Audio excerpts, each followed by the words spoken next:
And now, Life Skills with Dr. Ralph Henson from Life Baptist Church in Meridian. I have a memory problem. There are some things I just can't remember like I should. My life is really 4 separate lives. The first 17 years I was home, then 20 years as a pastor. Then I went through some really troubled times, moved back to Meridian in 1997. The 30 combined years I've lived here have been great, but I can't remember some of the events of my childhood like my brother and sister can. I don't know if it's because of those problems in my life or maybe I'm just getting a little older. When I came back to Meridian, I wasn't sure how God was going to take care of me, but He certainly has. I have been blessed beyond measure with His grace. He also blessed me with my sweet wife, Christy, and our wonderful son, Ben, who is 11. You know, Joseph had a lot of problems in his life. You remember Joseph in the Bible. He was Dad's favorite, so his brothers tried to kill him. They sold him into slavery. My twin brother and I fought, but I never thought about selling him to slavery. Well, hardly ever.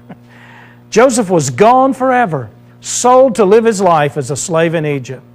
But God had other plans.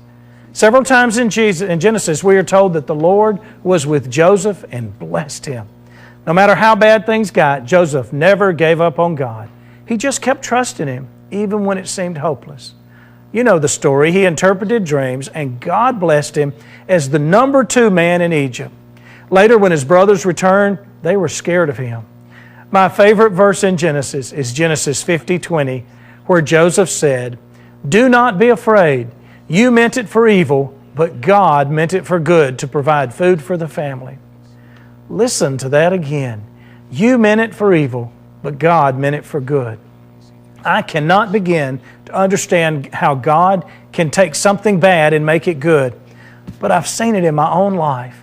I wouldn't trade any of the troubles, even the parts I caused in my life, for the joy of Jesus and the joy that Christy and Ben and the blessings of my life have been in Meridian. God has blessed me so much I can't even begin to describe it.